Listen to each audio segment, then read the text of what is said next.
Hello दोस्तों। आज की कहानी है जितनी बड़ी चादर उतने ही पैर फैलाओ।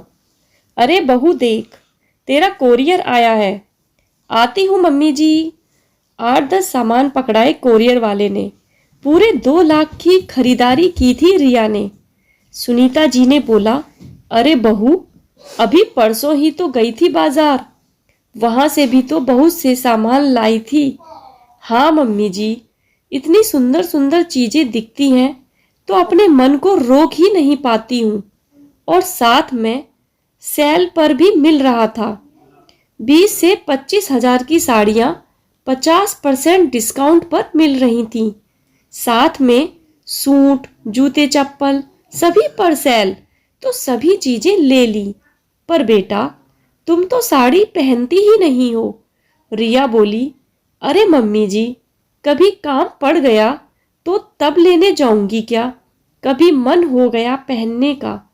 और मेरी सारी दोस्तों ने भी खरीद रही थी तो मैंने भी 2-3 ले ली। मम्मी जी, वैसे मैं आपके लिए सूट भी तो लाई थी और शुभ के लिए भी कपड़े। सुनीता जी ने हंसकर कहा, हाँ बेटा, वह तो मुझे अच्छा लगा। उसकी तो मुझे जरूरत भी थी। कुछ दिनों बाद घंटी बजी। टिंग टोंग। सुनीता जी दरवाजे पर गई। दरवाजा खोला तो देखा कोरियर वाला फ्रिज टीवी लेकर आया है।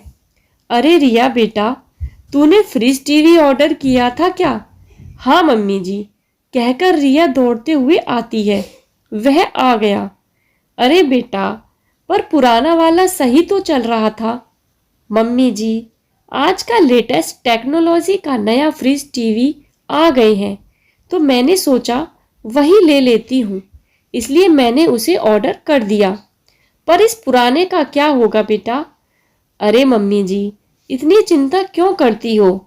इसको OLX पर बेच दूंगी। गहरी सांस लेते हुए सुनीता जी बोली, हाँ, पर बेटा अभी 2-4 साल पहले ही तो लिया था और फिर इतने पैसे थोड़ी ना मिलेंगे पुरानी चीजों के। पर बेटा, तू पैसा थोड़ा संभाल के खर्चा किया कर। इतना खर्चा अच्छी बात नहीं है। कुछ पैसे जोड़कर चला करो। कल किसने देखा है कब क्या जरूरत पड़ जाए। और वैसे भी घर में सामान रखने की जगह ही कहाँ है। सुनीता जी समझाते हुए बोली, मम्मी जी, ये पुराने सामान मैं बेच दूंगी OLX पर, या तो फिर काम वाली को दे दूंगी। कहकर रिया मुस्कुराने लगी। सुनीता जी का एक ही बेटा राहुल और बहू रिया है। राहुल एक बिजनेसमैन है। रिया एक घरेलू महिला है और बहुत खर्चीली है। उसका एक बेटा शुभ भी है। सुनीता जी का एक छोटा सा परिवार है। उनके पति का देहांत कुछ साल पहले हो गया था। कुछ महीने बाद एक दिन अचानक राहुल दुखी मन से घर आया। वह आज बहुत ही परेशान था। उसको बिजनेस में बहुत बड़ा घाटा हुआ था। उसको उम्मीद नहीं थी कि इतना नुकसान हो जाएगा और जल्दी उभरने की संभावना कम थी। वह रिया से कुछ पैसे मांगता है। बोलता है कि मैंने तुम्हें जो पैसे दिए थे वह मुझे दे दो, अपने बिजनेस में लगाने हैं और साथ ही घर खर्च के लिए भी चाहिए। रिया बोली, पर मेरे पास पैसे कहाँ हैं? होंगे भी तो 5,000 ही पड़े होंगे।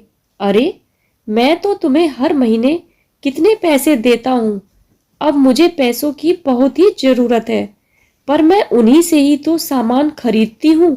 सॉरी, मैंने सारे पैसे खर्च कर दिए। रिया दुखी होते हुए बोली, अच्छा चलो, मैं अपने भाई से मांगकर इंतजाम कर दूंगी। कुछ सोचकर बोली, पर अच्छा लगेगा क्या? सब लोग क्या कहेंगे? राहुल तलखी भरे स्वर में बोला, लेकिन अब कर भी क्या सकते हैं? दुखी मन से रिया बोली।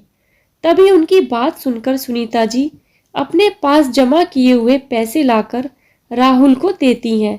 पैसे देखकर राहुल की आंखों में खुशी के आंसू आ गए और भावुक होते हुए बोला, माँ, आज आप ना होती तो हमें दूसरों के आगे हाथ फैलाने पड़ते, जिसका मुझे बिल्कुल भी मन नहीं था। पर आपने हमारी इज्जत बचा ली। रिया भी रोते स्वर में बोली, मम्मी जी, मैंने भी गलती की। आप हमेशा मुझे खुले हाथ से खर्चा करने पर समझाती थी, पर मैंने कभी आपकी बात को गहराई से नहीं लिया। आप जब भी मुझे कहती, आपकी बातें मुझे हमेशा खराब लगती, पर अब समझ में आया कि आप क्यों कहती थी। आज रिया को अपनी गलती पर पछतावा हुआ। सुनीता जी रिया के आंसू पोंछते हुए बोली, बेटा, जितनी बड़ी चादर हो उतने ही पैर फैलाने चाहिए। रिया, तुम खर्चीली तो बहुत हो, पर यह अच्छा है कि तुम अपनी गलती से सीख भी लेती हो। चलो अच्छा है, जिंदगी में ऐसे उतार चढ़ाव आते हैं तो आदमी परेशानियों से ही सीखता है। अब आगे से हमेशा भविष्य की चिंता करते हुए कुछ पैसे जोड़कर चलना और इस समय इन पैसों से अपना खर्चा चलाओ। दोनों बच्चों की जिंदगी में आए दुख में अपनी भागीदारी देखकर सुनीता जी ने अपनी मैच्योरिटी को साबित किया और अपनी समझदारी से बच्चों के जीवन में आई मुसीबत के समय उनका सहारा बनी। दोस्तों, आशा करती हूँ कि आपको यह कहानी पसंद आई होगी, तो प्लीज़ कहानी को लाइक कीजिए और अगर आप चैनल पर नए हैं तो चैनल को सब्सक्राइब करें। धन्यवाद।